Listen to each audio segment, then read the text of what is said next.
Late last summer, my girlfriend Lauren and I booked an old lighthouse near Bar Harbor, Maine. We found it on Airbnb, and from the photos, it looked like something straight out of a postcard. White walls, a red rooftop, and the endless ocean stretching out behind it. We both just wanted to get away from the chaos of New York and spend a quiet 2 days in peace. The road to get there was kind of eerie, unpaved paths, empty stretches lined with trees, and just blue sky and silent water all around. But as we got closer to the lighthouse, even though it looked beautiful, the place had an odd feeling to it. The moment we opened the door, a cold draft hit my face, and the silence inside felt like someone had been trying to speak for a long time, but silently. The air felt heavy, like time had stopped in there. The floors were old wood, creaking softly with every step. The living area was filled with antique furniture, an old typewriter, a faded couch, and a black and white framed photo on the wall that showed a man standing in the lighthouse window. But his face was completely hidden in shadow. Something about that picture made my stomach twist just a little. Lauren said she was going to check out the bedroom upstairs while I wandered around the ground floor. One found a small library with old 1800s sea maps and some dusty logs from past lighthouse keepers. After a while, we went upstairs to the master bedroom. It was cozy, but right as we got there, it started raining light drops tapping the windows while the red signal light on top of the lighthouse slowly rotated, washing the room in a blood-red glow every few seconds. With each flash, shadows on the walls shifted into weird shapes. Sometimes it looked like someone was crouching in a corner, sometimes like a face was peeking in from the window.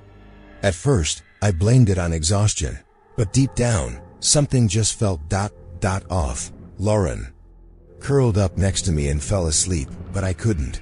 I laid there with my eyes closed, listening.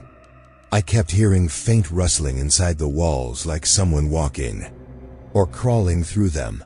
Around 1 a.m., the rain had picked up and I could clearly hear the waves crashing outside. That's when I heard slow, soft footsteps coming from downstairs. At first I thought it was just the rain or the wind, but then I noticed the pattern. Thump, creak, thump. Like someone walking up the stairs barefoot, slow and heavy. Lauren was still asleep, but I was wide awake now. I grabbed my phone, turned on the flashlight, and quietly got out of bed. The moment I got near the stairs, the sounds stopped, but the hallway felt unnaturally cold, not like outside air cold, but like a presence. I checked the kitchen and hallway empty, but when I shined the flashlight on the stairs, my heart dropped. There were fresh, wet footprints, barefoot prints, leading up the stairs. The wood was damp where the prints were, like someone had just walked through. I froze. Every step after that felt deliberate, careful. I searched the whole place, every room, but there was nothing, no sign of anyone, no noise, just silence. I finally went back to the bedroom. Lauren was tossing and turning in her sleep, murmuring like she was having a bad dream. I gently woke her up, and the moment she opened her eyes, she whispered, "I dreamt." Someone was whispering in my ear. Really close, I could feel their breath on my face. She was sweating and looked shaken. I told her it was probably just a nightmare, but by that point, I was completely on edge myself. We ended up staying awake for the rest of the night, huddled together, jumping at every sound. The rain and ocean seemed to echo inside the house, and it felt like the whole building was breathing, like the walls themselves were straining to say something. There wasn't a single moment that night where I didn't feel like someone or something else was in there with us. Not something we could see, but something that definitely knew we were there. And I don't think it liked that. The next morning, we both woke up early, still shaken from the night before. That uneasy, eerie feeling was still lingering in our bodies like some kind of silent echo.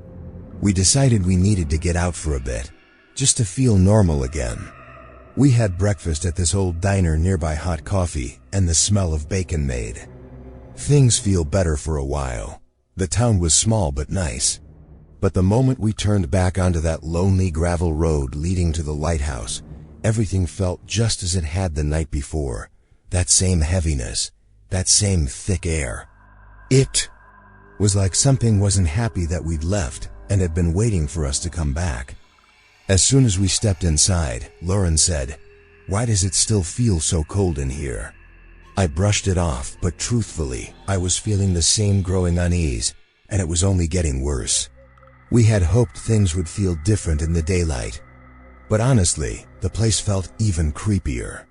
Like the light was exposing something this house didn't want us to see.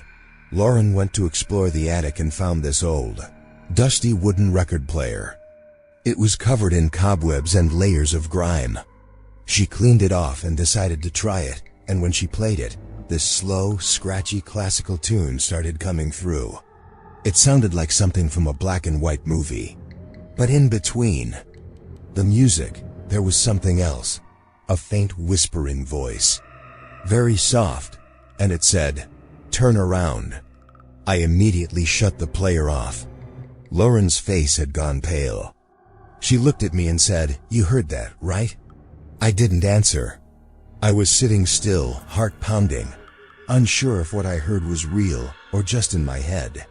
A few minutes later, Lauren went to shower, and I was sitting alone in the hallway when I felt something weird like a soft rustling coming from inside one of the walls. It sounded like fingers dragging across the wood slowly and deliberately. I stood up and placed my hand on the wall, and it felt ice cold, colder than anything else in the house. Damp, too, like the wall itself was breathing. I didn't say anything, but my body was on edge. Suddenly, Lauren screamed from the bathroom. She ran out wrapped in a towel, completely freaked out. "I was in the shower," she said, "and I swear something touched my back like cold, wet fingers." She pointed to the mirror, which was fogged over from the steam, but on the glass, there was a vague face. She told me she was alone, that the door had been locked, but it felt like someone had touched her from behind the shower curtain. I was already on edge, but now I was seriously scared. I told her we should leave right away. Lauren calmed down a bit and said maybe we were just overreacting. Maybe our minds were just playing tricks after a rough night. But as if fate had other plans, something else happened. I was looking for a closet behind the bathroom when I accidentally stepped on a wooden panel that creaked and dipped under my foot. It was a trapdoor, one I hadn't noticed before. I grabbed the flashlight and opened it. It led to a narrow, steep stairway heading down into a pitch-black basement. Cold, damp air drifted up from below. My fear was battling with curiosity, but I slowly made my way down. Everything down there felt damp and decayed. Wet, moldy beams. Water dripping from the ceiling. Thick silence. In the corner, I found an old wooden crate. Inside it was a leather-bound journal. On the cover it said, J. Merrick, Headkeeper, 1884. I stood there and read the first few pages. The writing was shaky, the words trembling on the page. One entry read, "He came from the sea. I sealed him behind the wall. He walks when it's quiet." That sentence alone sent chills straight down my spine. I was about to turn the page when I suddenly heard a blood-curdling scream from upstairs. Lauren's voice. I dropped the flashlight and ran. When I got back upstairs, I found Lauren curled up in the corner, shaking. Her face was frozen in pure terror. "He was there," she said, "right outside the window. That man, and his eyes, they were black. Completely black." I rushed to the window, but there was only darkness now, and the sound of rain dripping down the glass. I helped Lauren up and told her we were leaving now. We quickly packed our bags. But when I opened the main door, we froze.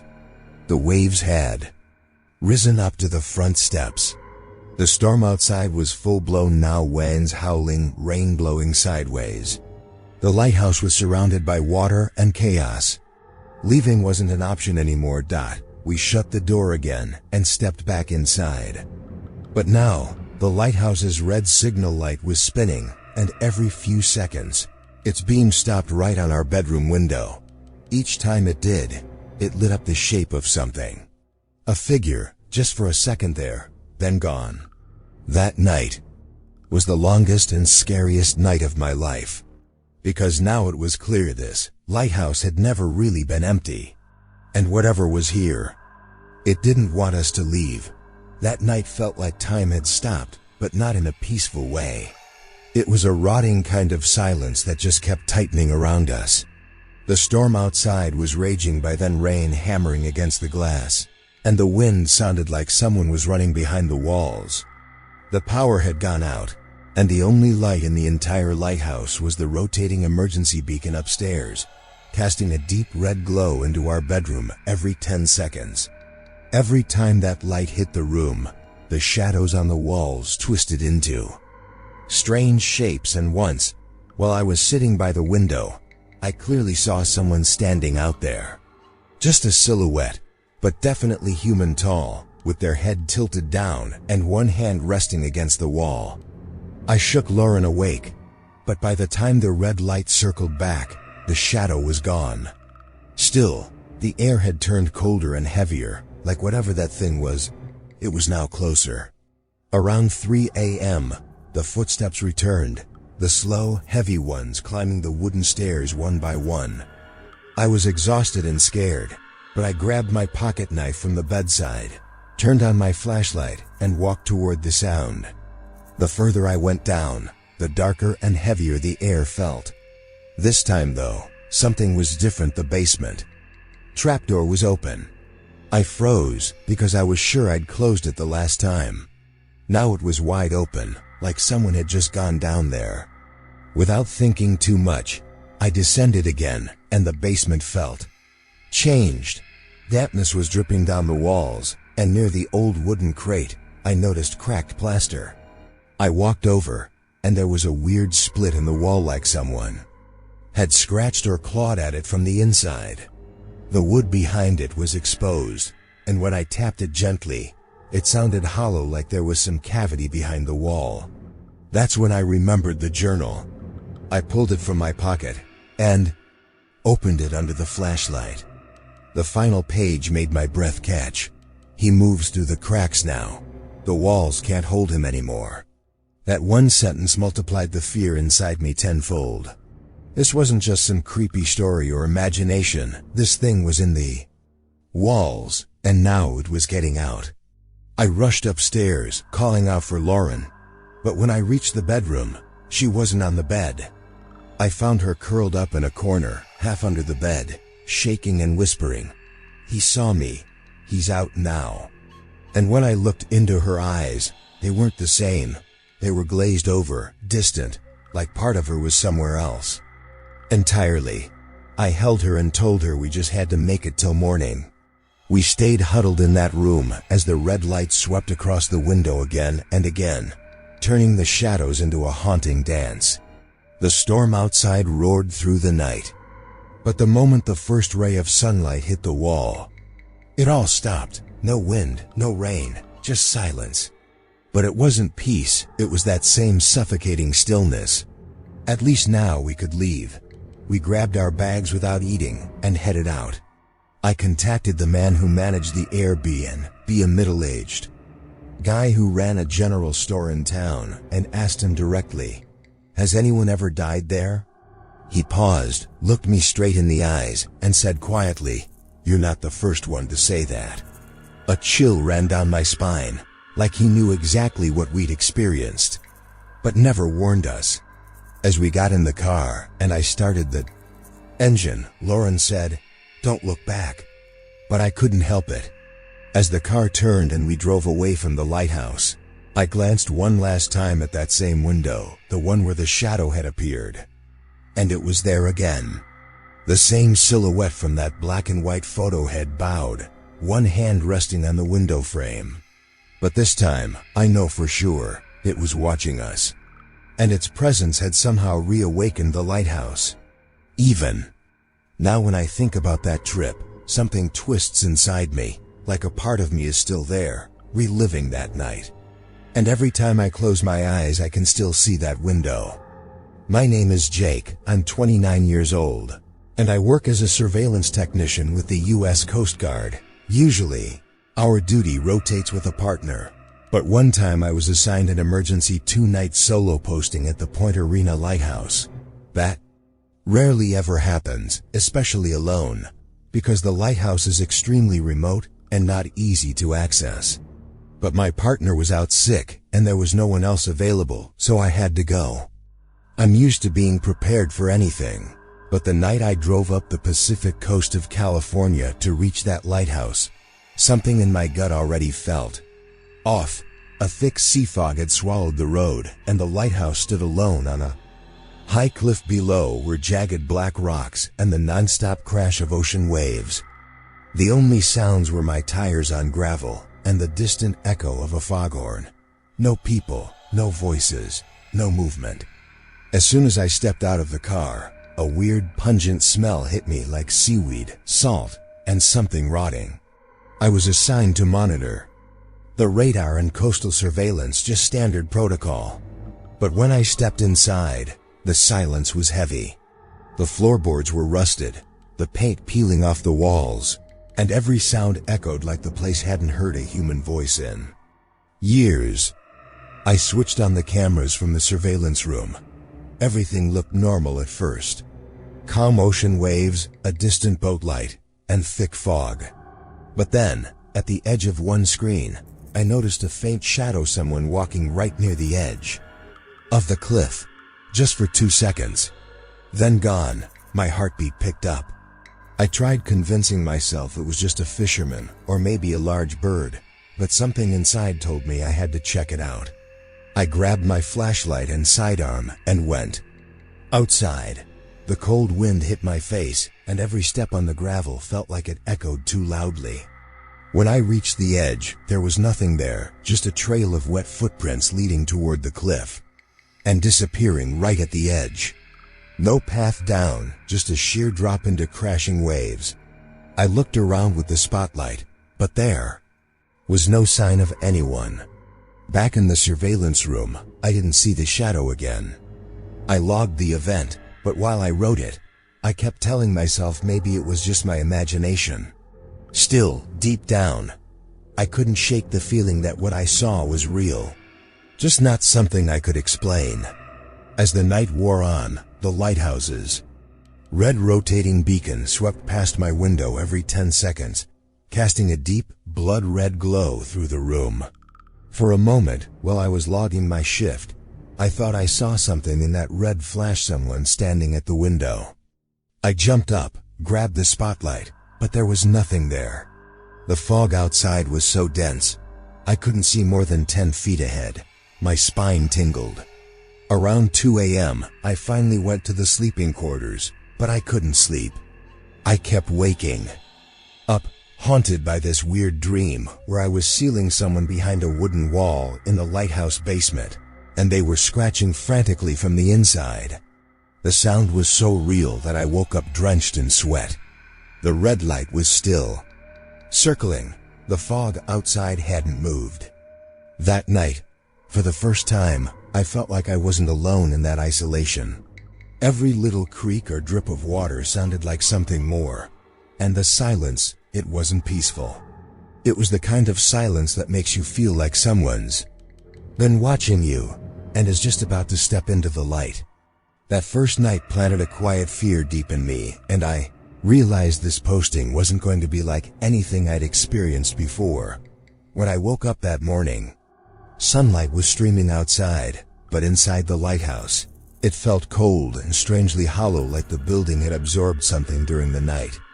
Everything looked technically fine, but the air felt heavier, like the place had soaked up something it couldn't shake off. I went to the surveillance room and turned on the radio, but all I got was static, broken, stuttering signals, like something nearby was jamming the frequency. I told myself it was just coastal interference, but deep down, I wasn't buying it. I started reviewing last night's surveillance footage, hoping to find something to explain the figure I'd seen. And then, there it was, a clip of me walking through the hallway, and right behind me, a tall, blurry figure. I never felt it at the time, but on the screen, it looked solid human. Not fog, not shadow, it was there. And the second I turned around in the footage, it vanished. My fingers started shaking. I tried rewinding the video, but as soon as it hit that frame, the screen froze, and then came this low, distorted whisper. Through the monitor, "Don't let him out." It wasn't mechanical. It was human, like someone whispered right into the mic. I backed away from the screen like my brain refused to look, but my eyes couldn't turn away. I pulled up the mic logs. The surveillance software records ambient audio when something abnormal is detected. Around midday, it had picked up this breathing, harsh, desperate, like someone gasping for air inches from the mic. But I was alone.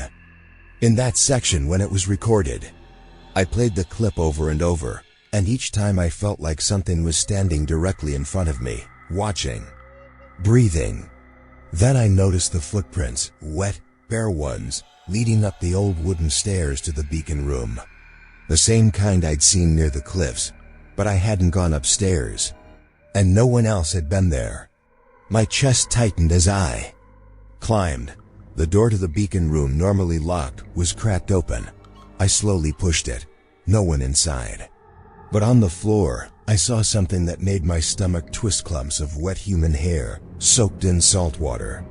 Like someone had been dragged up there by the hair. The air reeked of dampness, mold, and something else, like decay. No wind. No movement, just that smell. I came back down, heart pounding, and tried calling Lauren. I just needed to hear her voice, but the phone was dead. I tried the radio again, just more static. And through the noise for a second, I heard a laugh, light, high-pitched. Maybe a child's or a woman's, but broken, like it was coming from a damaged tape. Being rewound, my whole body tensed. I clenched my fist just to ground myself. Something was wrong here, deeply wrong, and it wasn't just in my head anymore. As night fell, the air felt thick, heavier than before. I sat with my back to the surveillance monitor, trying not to look at the screens. That's when I heard it. Someone kicked the steel door downstairs, not a knock. A violent slam, like someone wanted in. I jumped, grabbed my flashlight, and crept toward the stairs. The wood was still damp under my boots, but with every step, I felt like I was walking in someone else's trail. The air had that sharp, salt and rot smell again. I opened the door. No one was there, but hanging from the handle, strands of hair, wet, tangled human hair. And beneath them, a sticky white residue, thick and glistening like slime. And it reeked like something from the sea, or something long dead. At that point, I knew this wasn't just a lighthouse anymore. Something else had claimed it. Something you couldn't see, but could feel, everywhere. I didn't sleep that night. Every wall in that room felt like it was breathing. And every time I closed my eyes, I could hear it again, close to my ear, whispering the same thing over and over. Don't let him out. That night, I couldn't hold it together much longer. The moment I saw that same blurry figure on the hallway surveillance feed inside the lighthouse this time, I felt something snap inside me. The figure was slowly walking through the hall, then suddenly turned toward the camera, like it knew I was watching. I couldn't make out its face, but I could feel its presence through the screen. The second its eyes or whatever was there locked onto the lens, the feed froze. I slammed the monitor off in panic. Right then, I decided I wasn't going to wait until morning. I had to get out. I grabbed my bag, but when I opened the door, I couldn't see a damn thing. The fog was so thick it swallowed the world. I couldn't see past my own hand. The ocean roared. The lighthouse's red beacon spun like a warning in hell, and everything outside looked like the world had ended. I went back into the control room and tried to type my final log entry, but the keyboard started glitching. I barely touched a key, and the words started typing on their own. You saw him. You heard him. He never left. Those weren't my words, but they kept appearing, line after line, like something inside the system was reminding me, He's still here. That's when I heard footsteps racing down the stairs above me, heavy boots pounding like someone out of control. I locked the control room door and pressed my ear against it. A few seconds later, breathing, right outside. Slow, wet, exhausted breathing. Like someone had walked 100 years just to get there. I gripped my flashlight tighter, hands shaking. Then the radio came alive again. Through the static, a broken voice whispered, "Don't leave me here again." The voice wasn't entirely human. It sounded like pain itself, like the lighthouse was speaking. Its walls, its air, everything. Begging me not to go. I closed my eyes and tried to hold on. Just a few more hours, wait for daylight. But then, from the stairwell above, I heard a voice. Lauren's voice. Clear as day. "Jake, help me." It was her. I froze. I knew she was hundreds of miles away, at home. There was no way she could be here. And that's when it hit me. The lighthouse wasn't just scaring me. It was getting inside my head. It was twisting my memories, making me hear what it wanted. That final night, I didn't sleep a second. I sat in the corner of the control room, clutching my flashlight and a pocket knife like they were my only lifeline. Every few minutes, something would happen: footsteps on the stairs, soft knocking at the door, faint laughter through the radio, even vibrations on the floor, like someone was pacing just out of sight. Every tick of my watch felt like a countdown to something I didn't want to face. And then, just as the first ray of sunlight hit the window, silence. Everything stopped. The fog began to thin. The waves outside calmed. The red light no longer looked threatening. It was just a light. I picked up my bag, gave the control panel one last look, and headed for the door. But just before I stepped out, something on one of the screens caught my eye. A blinking message. He never left. I stared at it for a few seconds, then turned and walked out without looking back. Even now, the thought of that place sends chills down my spine. And the scariest part isn't what I saw or heard. It's knowing that every time a new surveillance tech gets sent to Point Arena Lighthouse, that same blurry silhouette sometimes shows up in the Beacon Room's camera feed, standing exactly where I saw him the first time, and every time the camera freezes, and maybe it'll never stop. Because maybe he never left. My name is Thomas, and I'm a student at Portland State University. This happened last summer when I planned a short trip with my younger sister Emily. We've both always loved the ocean, and Emily especially has this fascination with old places, lighthouse-type structures in particular. After searching online, we found an evening tour available at Jaquina Head Lighthouse in Oregon, so we booked it without much thought. The tour started around 6 p.m. The sky was overcast, the air damp, like the rain was already hanging in the wind.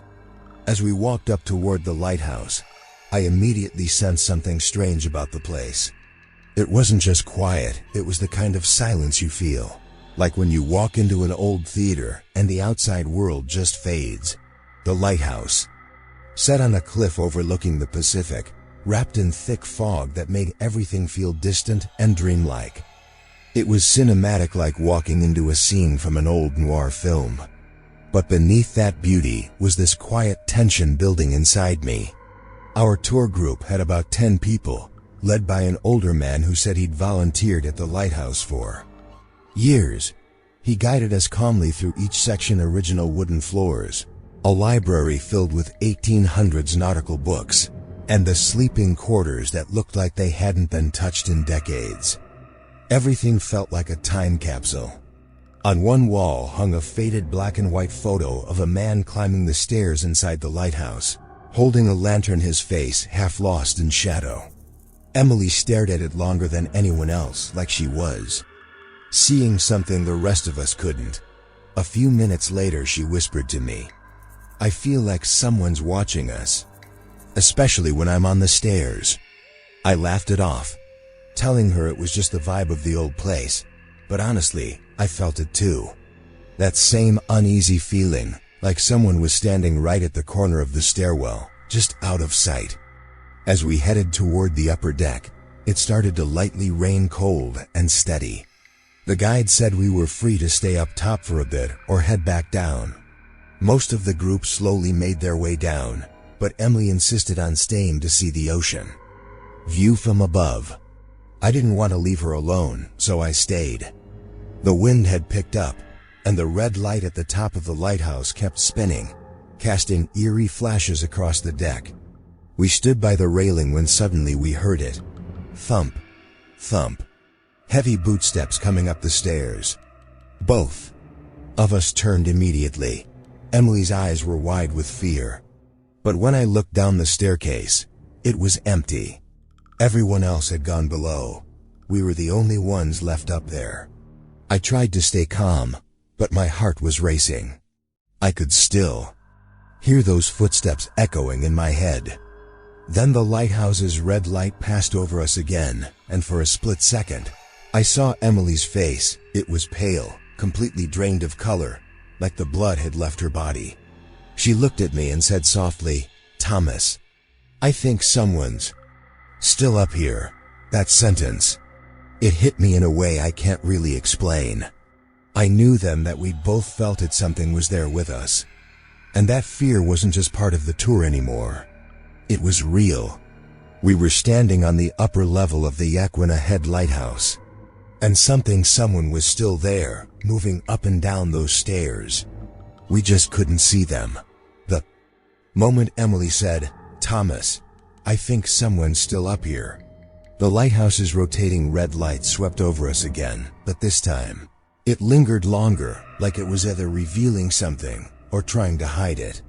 A small auxiliary light near the beacon started to flicker, slow at first, then faster, then suddenly went dark. Just then, a sharp gust of cold wind blew right through us, like something breathing had just passed between us. Emily stood beside me, but I noticed she had started to shiver. Before I could even say anything, she grabbed my arm tightly, her fingers digging hard into my skin, and whispered, trembling, "Someone just grabbed my hand." I spun around instantly, but there was no one, no movement. Just the steady hum of the old beacon light above us. I looked down at her wrist and froze. There were 4 deep marks, clear as human fingers, as if someone had gripped her hard and tried to pull. I was about to speak when suddenly, from above the ceiling, came a dull dragging noise, like something heavy being pulled across the floor. But above us, there wasn't anything. Just the open air of the lighthouse top. Emily's breathing had become fast and erratic, and my brain had gone completely blank. It was pure flight or flight. We both looked at each other for a split second, and then ran down the spiral staircase, taking 2 steps at a time. With every footstep of ours, we could hear another set, like something was running behind us, but just out of sight. When we reached the bottom, I grabbed the heavy iron door to get outside, but it was locked. I yanked it again and again, panicking, until suddenly, click, the lock turned by itself. The door creaked open slowly, like something let us go. That's when I knew we were not alone in that lighthouse, and whatever was there wanted us to leave. Outside, the air was heavier, soaked with salt and mist. The tour group had completely left. The fog had thickened so much we could barely see 2 feet ahead. One old volunteer was still sitting near the gate, wearing a blue coat, holding a handheld radio. We rushed up to him, told him everything. Someone was up there. Emily's hand got grabbed, the marks. He was quiet for a moment, looked once at the lighthouse, and simply said, "It always rains when he's around," then went silent again. He didn't say another word, and honestly, neither of us wanted to ask more. We walked quickly back to our car, and once inside, Emily opened her phone's gallery to scroll through a few photos she'd taken inside the lighthouse, some shots of the beacon, the staircase, that old black and white framed photo. But then she stopped on one picture and said, almost whispering, "Thomas, look at this one." I took the phone and looked. It was a selfie we'd taken on the beacon deck. But standing right behind us in the fog was a faint, wet-looking figure, a full silhouette, blurry but human-shaped. Tall, slouched, dressed in what looked like an old soaked uniform, maybe from the 1800s. His head was tilted down. But when I zoomed in, it looked like his eyes were staring directly into the camera, or maybe even at us. I almost dropped the phone, but Emily caught it. She was breathing fast again, staring at that image like it might come alive. The fear I felt wasn't like a jump scare, it was slower, colder, the kind of fear that seeps into your chest like you know something's in the room, even if you can't see it. Without a word, we both knew the trip was over. Whatever we came for, sunset views, ocean breeze, peace, it didn't matter anymore. We just needed to get home. As I started the car, I noticed Emily still staring at her hand. The marks were still faintly visible, like someone had scratched them into her from the inside. The drive back to Portland was mostly quiet. Just the sound of the rain tapping on the windshield and some soft static from the radio. But in that silence, one thing was clear: what we felt, saw, and went through up there, it wasn't just a ghost story.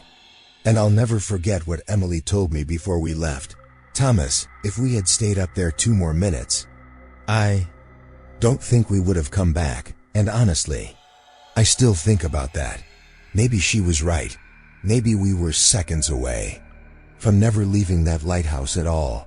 A few days after we returned to Portland, I thought the whole lighthouse thing would fade away, just a creepy memory that time would blur. But for Emily, it didn't go away.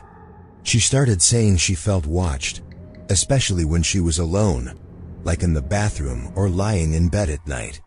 She said it wasn't just a feeling, but something specific, like someone was standing in the same spot, just watching her every move.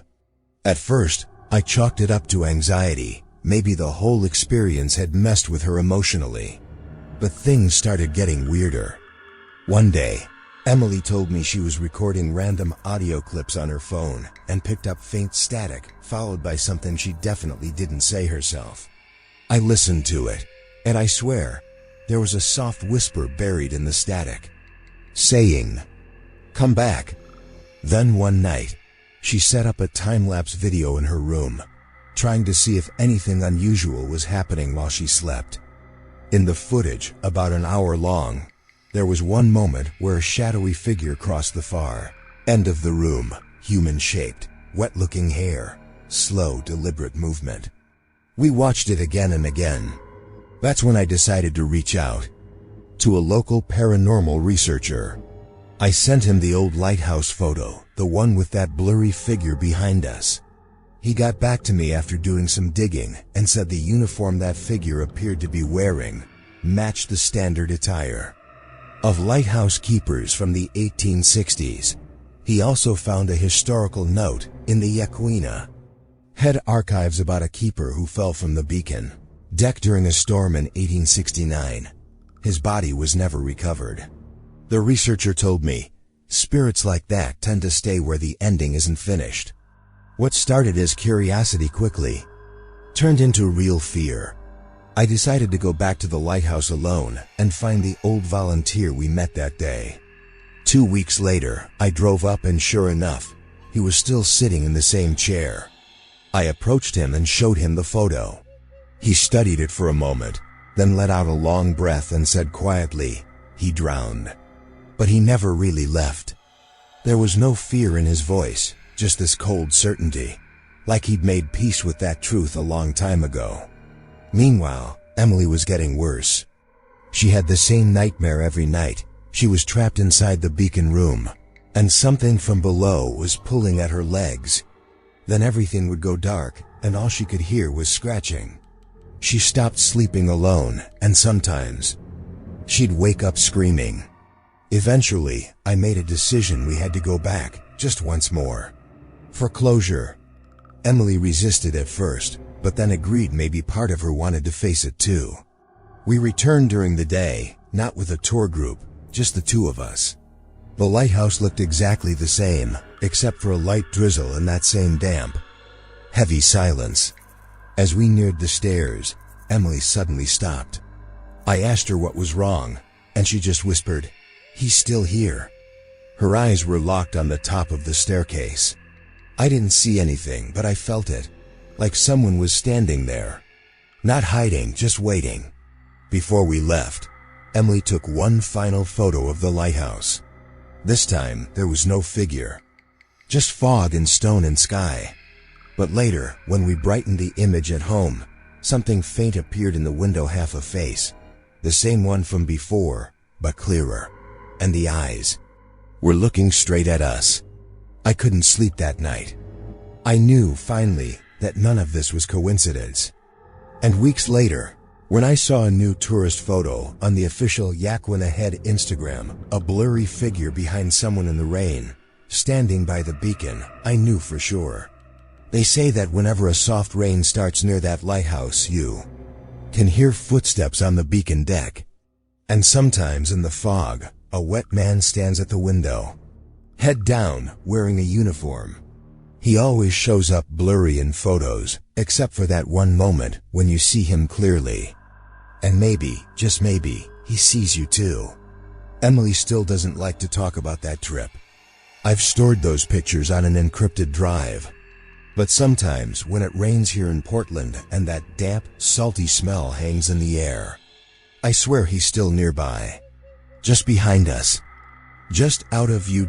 So that was today's story. 3 disturbing true lighthouse horror stories. Real encounters that don't just stay confined to places, but echo in your mind long after you've heard them. Like the heavy footsteps, still walking those old lighthouse stairs, even when no one's supposed to be there. If these stories made you pause, even for a moment, and left you wondering, just know you're not alone. There are countless untold, unseen stories hiding in every corner, waiting for someone to hear them. Or feel them. If you're into real, creepy, and mysterious stories, ones without jump scares or loud screams, but that slowly creep into your thoughts and stay there, then make sure to subscribe to Chilling Talks. Next time you're alone, it's late, and rain is tapping at your window. Grab your headphones, close your eyes, and let Chilling Talks take you on another unsettling journey through a true scary story. Hit like, drop a comment below telling us which story disturbed you the most, and don't forget to share. Someone else out there might need to know the truth behind these lighthouses too. We'll meet again in the next story, with another true encounter you'll never forget. Stay aware. Stay scared. Chilling Talks.